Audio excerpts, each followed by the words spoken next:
Hi, and welcome to this conversation about smooth operation or a secure digital environment, privacy and GDPR challenges in our school systems.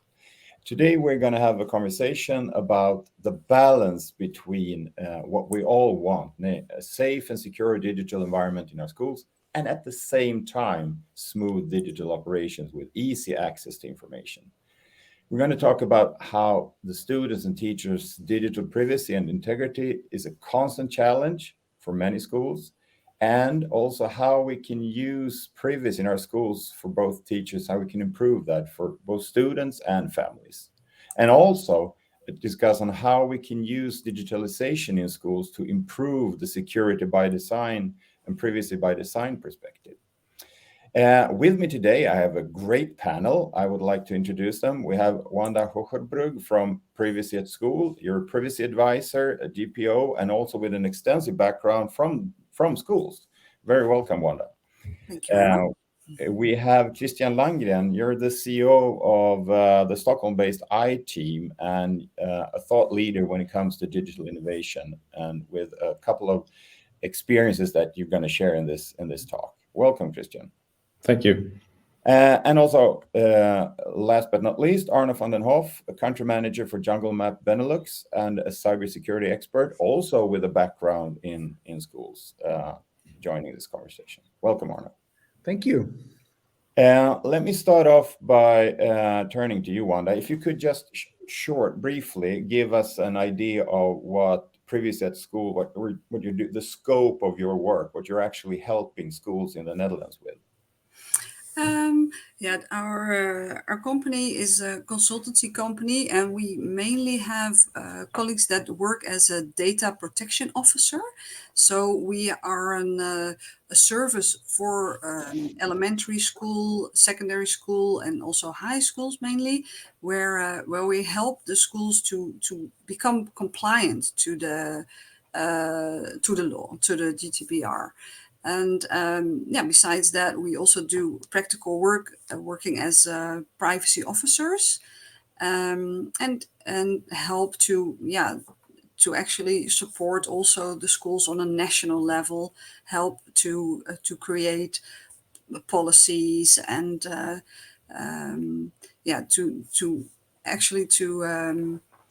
support to have the schools do less work and have us do it. Yeah. And you're targeting many schools, right, all over the Netherlands? Yes. We have like 200 schools that we are supporting. Schools might not be also the right concept, because we have schools, but they mainly work together, so they share the management. I'm sure we have a different schooling system than you have in Sweden, but so these so there's a huge variation. Some schools are gathered like 2 or 3 together and share the management, and we also have like 24 or 30 or like huge schools together. So, but all in all, we cover like 10% of the market. And that actually means that we process a huge amount of data from children, personal data, which, How many students is that? Well, it's about, all in all, it's about 500,000 students that we kind of like indirectly cover through our services. And now that we're all 5 years in with GDPR, and when you because you work a lot in the field advising schools, if I would ask you to list the top 3 challenges that you constantly need to help schools with, what would those be? Well, I think the main challenge is to create the awareness. And that is the biggest challenge, to make people all aware that we all have to deal with this. It's a topic that concerns us all, and that also the teachers realize that it's a topic that is not going to be arranged by the management, but they should also involve and participate Mm. so that they realize that it impacts them and it impacts their students. And I also think when you realize that it has an influence on you, then it's easier to adjust or to do the job. And that's, I think, with every topic, if it gets more personal, then you get more involved. But it's a challenge to make that connection. Mm. And teachers, they want to do their core job. They want to be put their energy in their core We want to business, teach. which is teaching. Yeah. So it, for many people that I meet, it's still like an extra job. They feel it like a side job, so an extra task that they need to take care of, and they don't Mm. feel they have time for that or the resources for that. And in general, in the educational sector, there's a lack of resources. It's here, at least, it's not the best paid job, and it's stressful work there. It's takes a lot of time and energy to do your work well. There are many people, that many teachers that choose a different path.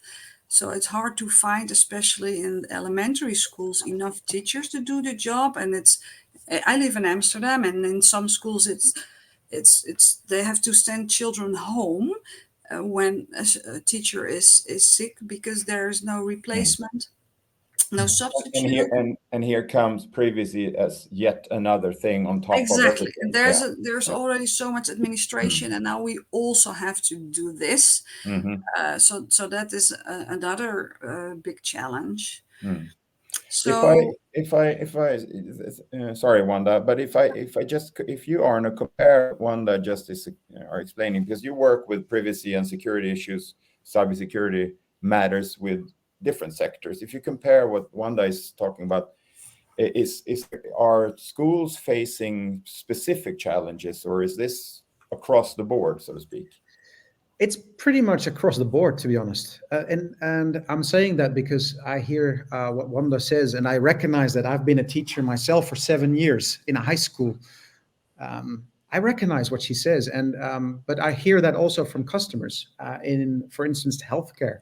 It's the same problem they have. They have not much time, they lack the resources, and they are processing a lot of very sensitive medical data. Same with students from in schools. They process very sensitive, very private data, and I see across basically the whole market, when it comes to just non-profit but also profit sectors. They have the same challenges when it comes to privacy and security. So it's not that the education system doesn't have their own specific challenges, but in general, when it comes to privacy and security, most of those problems are well shared, basically. Yeah. Yeah. Christian, we asked you to join this talk. I mean, you come from an digital innovation perspective, but you also have been in different projects regarding school innovation in school, and you have experience from one particular project that sort of sticks out, the Öppna skolplattformen in Stockholm, open school platform. Could you summarize or give us what was that, and what are the lessons learned from that project? Yeah, thank you. So the open school platform is a civic tech movement. So it's a bunch of parents. I think we are 60 parents now that got sick of how much time it took for us to get hold of kind of the basic information that regards to school for our kids. So as parents, I'm a parent myself. I have 3 kids myself, and I have 3 bonus kids as well. So it's a lot of information that you are actually necessary for you to plan your daily routines. when some of the kids are going to have some special thing in the schedule, you are actually something that you are dependent on. So but before talking about kind of that specific project a little bit more detail, I think it's good to kind of summarize where we've been before, because I would say that the start of internet, no one was caring at all about privacy or security at all. We were more interested in innovation, and we just we were so happy that we could make all these wonderful services that provided a lot of value for a lot of organizations. But after a while, you kind of started to see that this is not sustainable. So I think it's also important for us to understand that we have a huge backlog in thinking about these things when also dealing with innovation. So, but the difference between creating a secure system and also innovative system from the start is such a crucial and different journey, because you start with the security and privacy as the starting point. But if you have an organization that is used to just innovate, and you have consultants that are also used to innovate, every privacy discussion always ends up with the same thing, that you can't really do this. It's always no. Whenever you think about security, the only thing that happens is that you limit your innovation capacity. And this has a really bad effect on the usability and the value proposition for these digital systems, which in the end leads to a lot more work for the students and teachers and parents. And so these things and these topics that we discussed today, how can we combine the privacy centered design and also innovate so we create value through these processes, are so important. And so then we can go back to kind of where we started our journey with the Open School platform, because the parents that I work together with, we are security experts from the beginning. So we kind of know these things, but we realized quite quickly when we started to talk about the plan that we wanted to do, to create this app that was developed in open source, that was developed by the parents for the parents, and using the APIs and the data that comes from the schools and presented it in a different way, but also doing it in a privacy-centered way. So we didn't store this information elsewhere. We only developed this as a client-based app, which meant that I only gather the information that I have access to and present only that information for myself, and not in a kind of aggregated way or storing it in the third-party data center or something like that.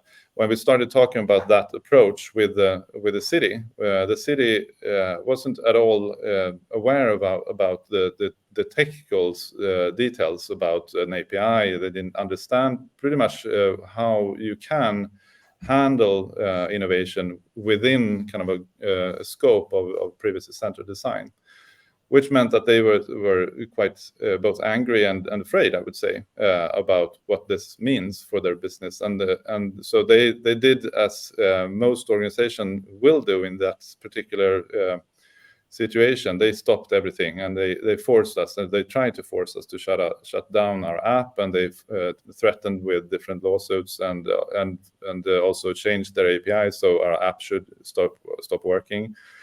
And in the end, when nothing of that worked for them, they filed a police report. So they actually tried to get the police to say to us to stop, because in their minds this was not possible. They thought that we were somehow hacking our way into their kind of backend system, and that would obviously be some sort of data breach.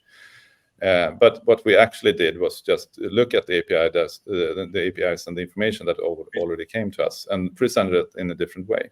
But you were also in that project challenging what the official school had offered, right? So it was you were a competitor, not there for money, but you were actually also questioning what they had offered to parents. Absolutely, and that's a really important point. And to know the background about this project, it's good to know that at this point in time, they had already spent 100 million euros in this project, which is, I think, is a lot of money for a kind of a school system, and that was a quite already criticized project, of course, because it was lacking in both security and usability, and of course a lot of the money was questioned as well.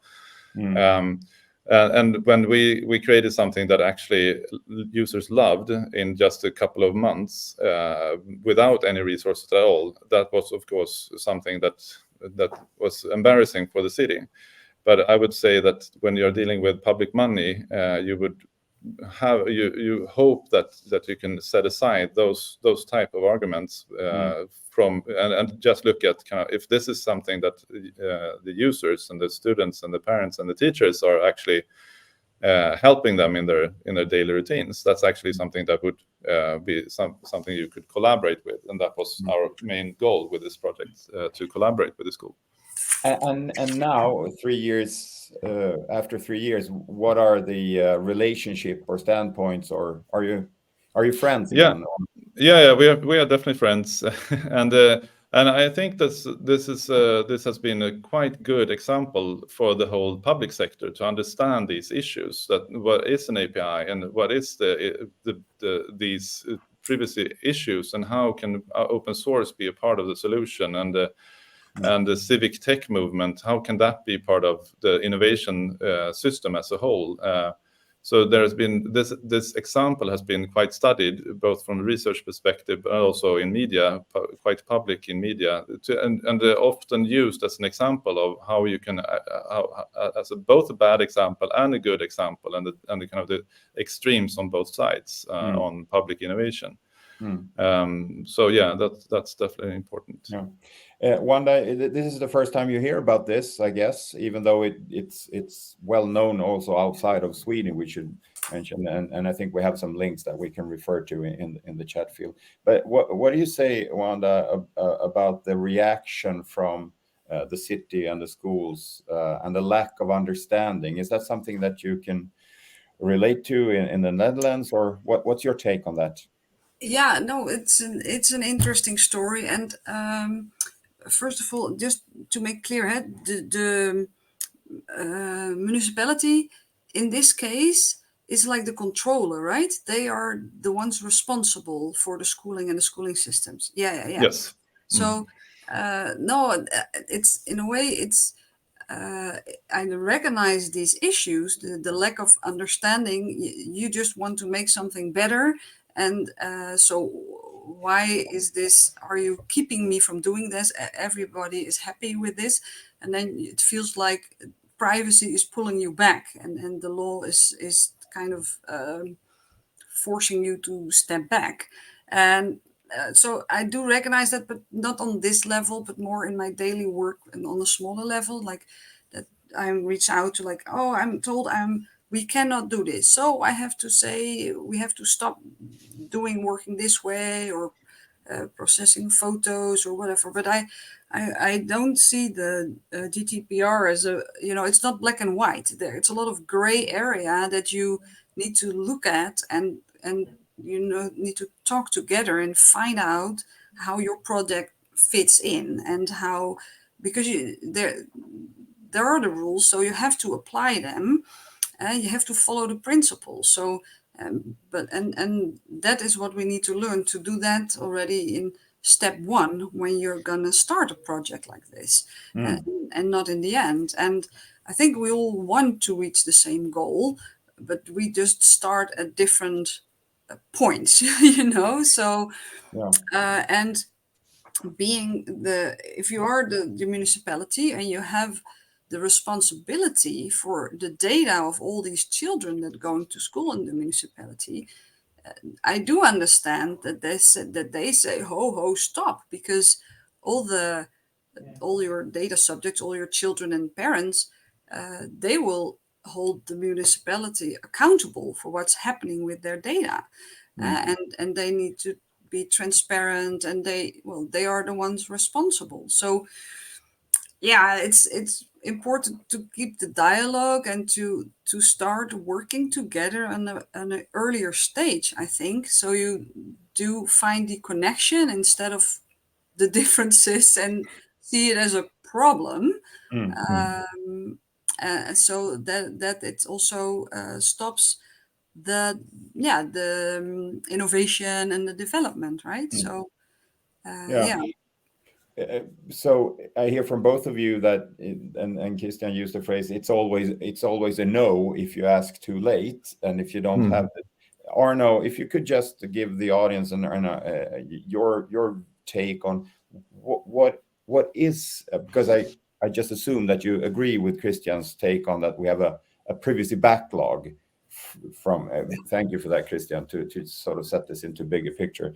But how should we define and understand what is a privacy centered design or privacy by design? What is that?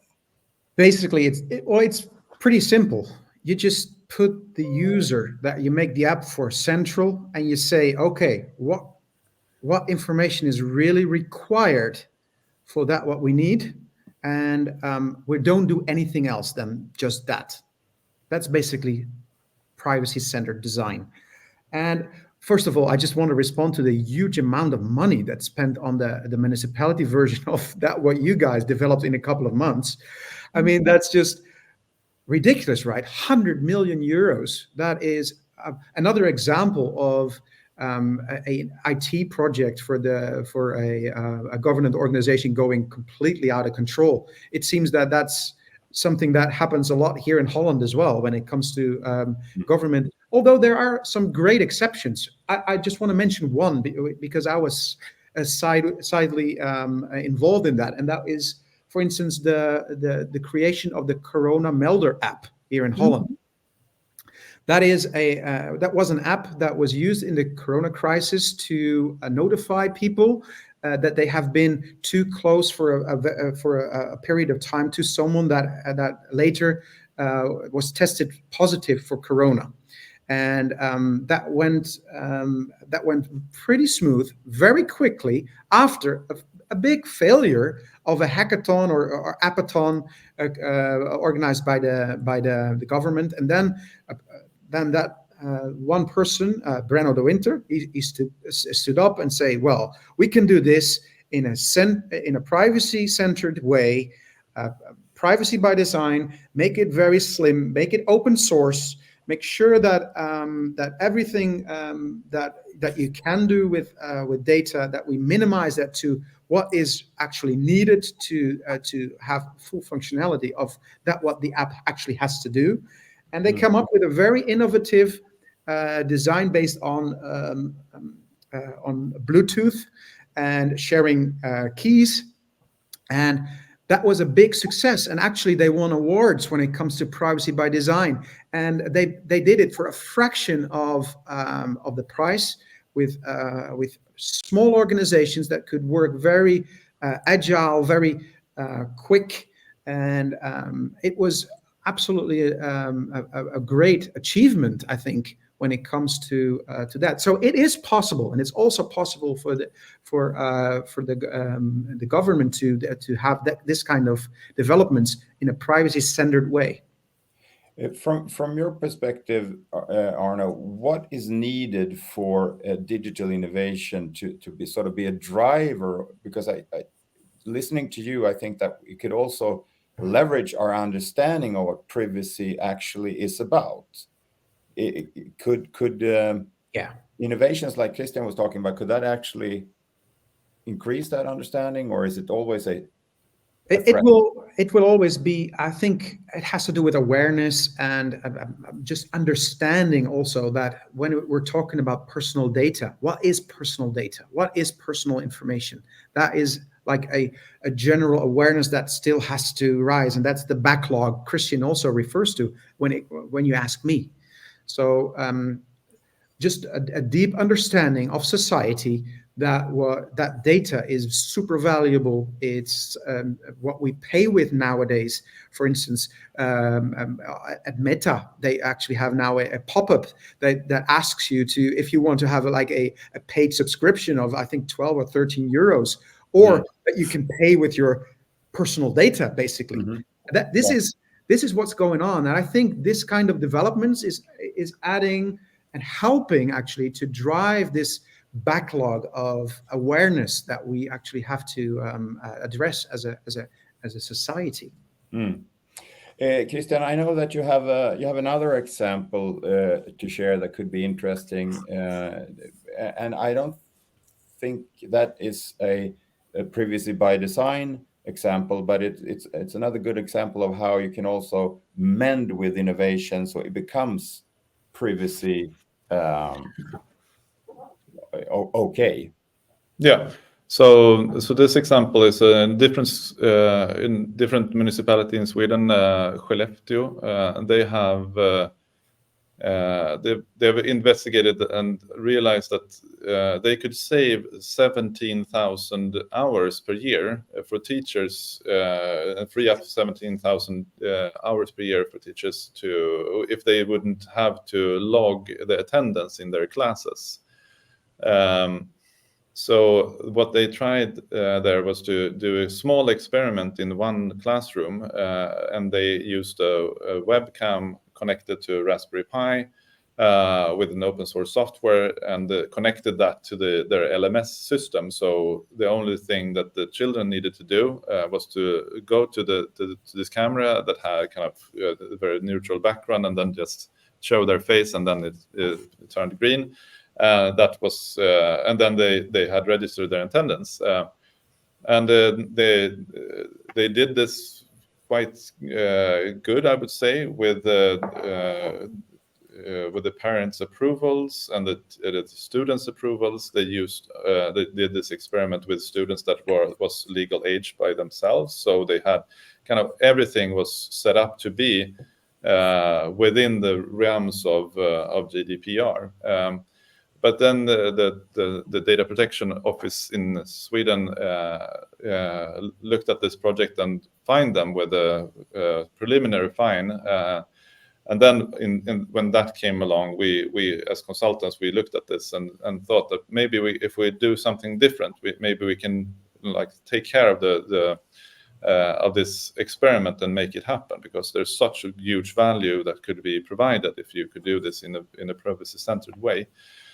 So what we tried to do then was to limit the amount of data and the connectivity of this platform, and looking at it more as to mimic kind of the things that happens when you're not involving any computers in a classroom. Because as a teacher, you are using face recognitions, but it's your brain that is doing that. So we thought that maybe it's more of a problem regarding the data itself. How can we limit the amount of data and the connectivity on this device? So we set up an experiment where we encrypted the data, and we encrypted all these different, in a similar way as you described, Arno, with kind of all of these measures that you can actually do with open source software and everything. And public keys, and essentially making this device so the device itself had no memory storage or anything like that at all. It was only things that were happening in the memory of that particular device. And if someone would plug out the power to this device, it would be just the hardware that you could buy at a convenience store. And by doing that, we kind of forced this experiment to also point to if it's possible to use facial recognitions in school at all, or if it's the problem itself lies in the technology itself, or if it has to do with data.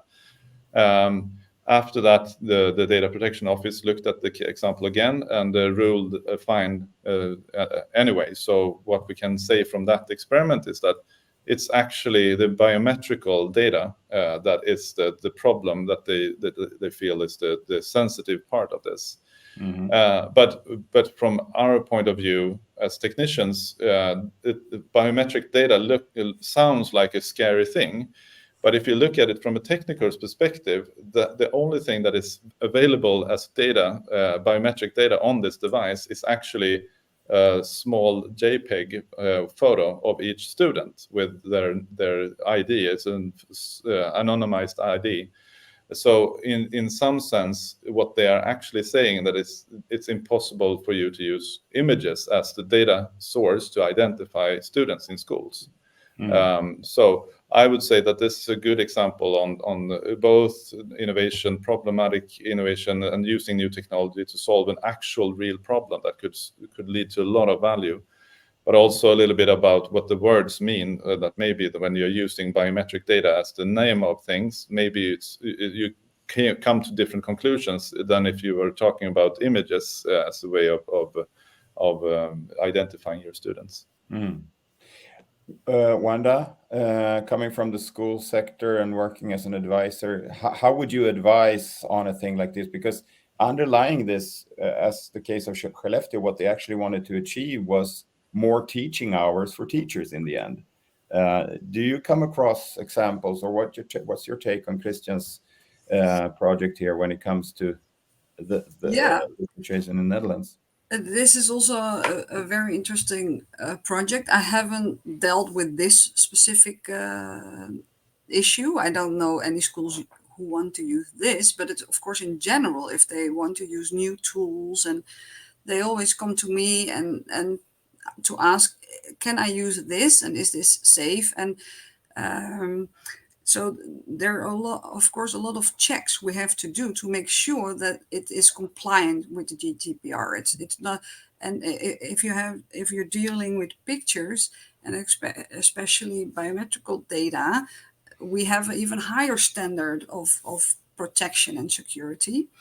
But the first question I always ask is, okay, go back to the principles, of the law. So what is especially what is your goal? What do you want to achieve? So now I heard we want to save money. So, and then we will look at, okay, how can you reach that with the procession of the least personal data as possible? So we go through all the basics of the GDPR, and then the question is in the end, okay, is there a way to achieve the same goal with a tool that is processing less personal data than that your tool is doing? And it's a trade-off, So, and it's a dialogue you have to have. There's, again, not like an easy yes or no, but you have to prove that this is the right tool and the right way to do it, to achieve this goal, and with the procession of the least data as possible, and that your data is safe. And so, and it's always about just finding this balance. But I never just say, oh yes, great idea. I don't just say no, but it's always like, we really have to investigate. And it's interesting, the solutions you came up with, because if you're forced to really think about it, then you come up with solutions, right? You said, okay, then we changed this and we did that. And so it becomes less and less sensitive, the data, and you get closer and closer to a yes, So, because in the end, I think we all want to reach the same goal, and that is save money, make it easier, and have more time for teaching. But you really have to come up with the arguments, and you have to write it down, like why you make these choices and why this is safe and why it's a good solution. So but that needs also knowledge of the GDPR. So you also, when you start with this innovation, you have that already in the back of your mind, and you develop tools that are compliant, but you still need to do these risk analysis. Yeah, I think that's also I think that's mandatory, right? You have to do a DPIA basically, which is an assessment of the new processing that you're going to do. Yes. Yeah. There is one thing that I just want to add here, and that has to do with the balancing that you're talking about. Sometimes I feel that we are actually having a little bit of a double standard here, and I don't know if you feel that a little bit too, because on one hand we want teachers to spend as much time teaching and not doing all kinds of administrative work, and on the other hand we want to safeguard the privacy, and those double standards are a little bit difficult, because on the other hand, when there's a school photographer coming making pictures of everyone, you can often just freely download them from the website, and then you have exactly the same thing. It's just a picture of the students that you have there, and you can actually order those. Because there's a commercial company taking those pictures. You can order even the pictures of the kids from other parents. I mean, that's just, well, it's just an earning model basically for these companies doing these pictures. So that's the double standard I'm talking about. So on one hand, you can download those pictures sometimes from the school's website. On the other hand, we are prohibiting this kind of improvements, enabling teachers to spend less time teaching. So I'm just very curious about your take, Christian and Wanda, on these double standards here.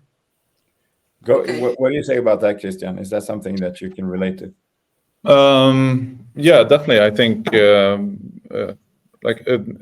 if we add more and more work to the teachers, the only thing that's going to happen is they're going to take more and more time from the teaching, which is going to end up having worse and worse results.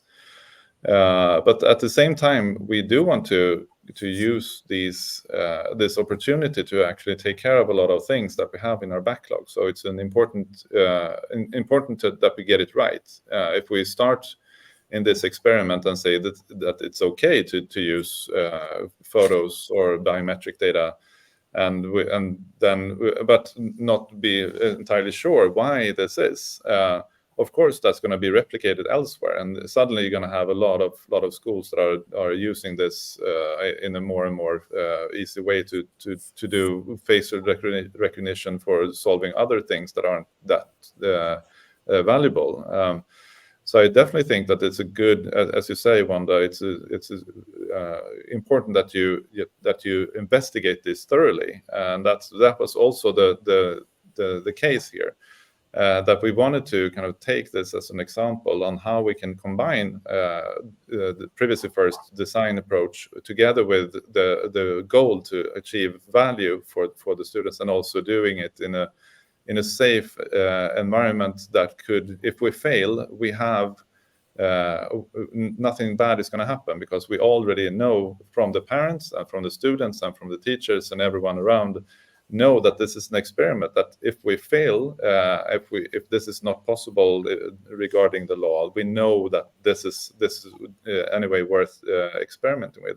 And from a meta perspective, I think that's also a way of handling these issues. So how can you make sure with a small experiment and a very very thoughtful experiment make something very valuable and try it out in this way? And the only thing that would be different if we created this example again, I would say the one thing that we didn't do was to talk to the Data Protection Office agency in beforehand. So that was if we would send some information from this project to someone else that wants to do the same thing, I would say that do this in collaboration together with them, and they might have good input before you start your project as well. So that was one of the learnings from this particular example. But I think it's a good way to do it, a very small example, small experiment that is safe to fail. In comparison to all the rest of examples that most companies do, which needs to be fail safe. Like it's devastating if we get it right, get it wrong, like chat control or anything like that. I think that sounds That sounds very wise and a logic start point. Start small and then start small and safe, and then escalate. Given the numbers you gave before from the Stockholm example, you could also see that there is a business case for people wanting to have this big and all over the place and solving all problems that you have and the ones that you didn't know that you had right away. Coming from, not blaming you, Christian, but coming from the business, do you think that's a driver in this, that we innovate just because we can? Or yeah, definitely. I've been in so many projects that is the main purpose is to say that you are innovating. We call it innovation theater. We say no to all those projects because if we realize that the only success measurement we see from this project is kind of media attention or some minister that wants to open some new center for a lab or hackathon or whatever it is, but have no real purpose, then we only say no to it. So I think in this case, when we look at it, there's a huge benefit. If we solve this particular, very small defined problem, we can save 17,000 hours per year for one municipality. That's obviously a lot of, not only money, but it's definitely some sort of value creation going on there that's gonna free up so much time for students with their teachers. I think ending off this conversation, I would just like to go Wanda. around the screen and starting off with you, Wanda, and if we could just end off, what would you say? Would you guys say are the most important things going forward to have or to get to a privacy centered design rather than we just say no? It's always a no design. What do you say from this conversation, Wanda? What do we need to do in order to get there? Yeah, good question. I also just want to make a short remark on the previous question, because I don't think we have a double standard. Okay. And that's also like going forward. I mean, it's when we're talking about the school or the municipality, being the controller, you're the one responsible. So you have to do everything to make sure that the people you're supposed to protect, that you protect them, right? So, and if it's a photographer or someone else dealing with data, then it's their responsibility. But you want to do the good thing for your community.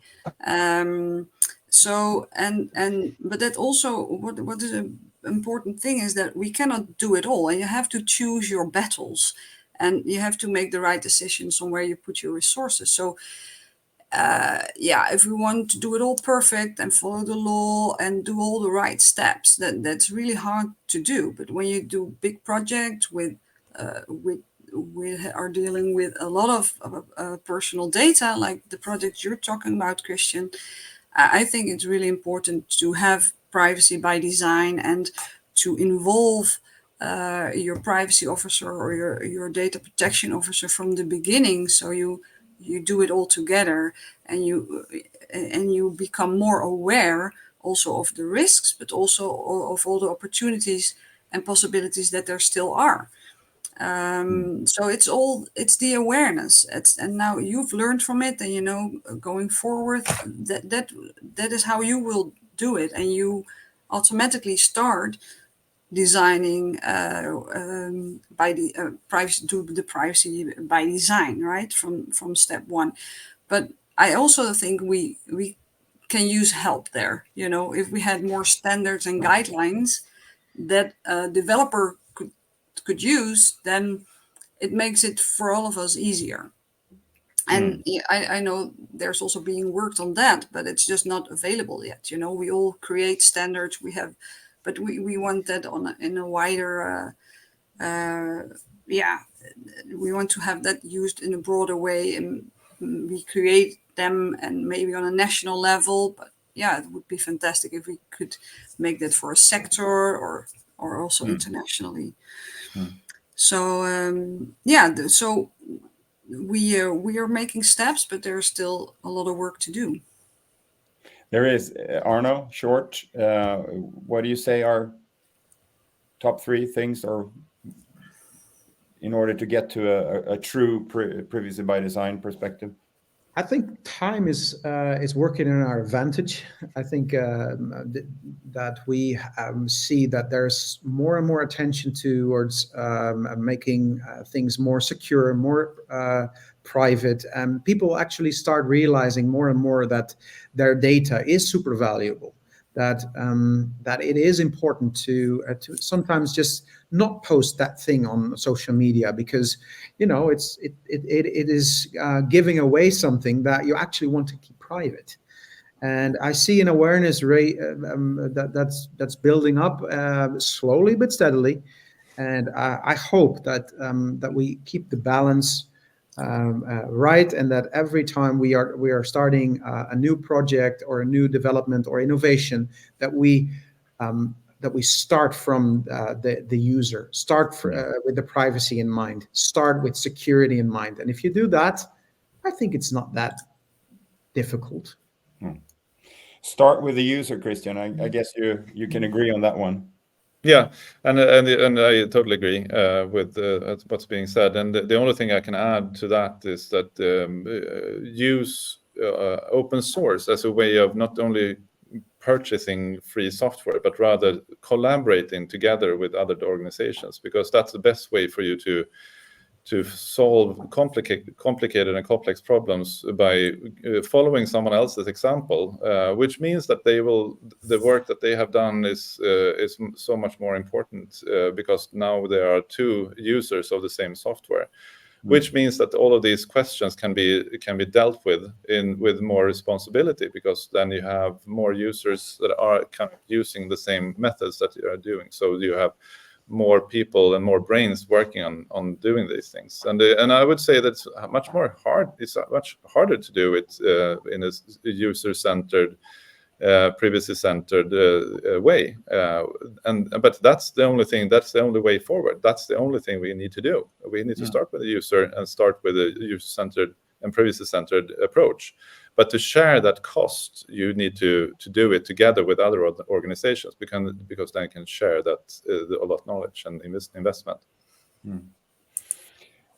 Thank you, all three of you, for joining this. I think it was super interesting to listen to you, and also I think that we just touched on this, and I think this is a conversation that needs to be ongoing to keep the balance, to keep the user and the user's privacy in center, and not create innovation theater, but rather innovate together in collaboration. Thank you, everyone, for listening into this. And of course, this was recorded, so you can share this afterwards and pat a colleague's shoulder and say that listen into this, because this is a conversation that we need to have. Thank you once again, and thank you for listening. Thank you. Thank you.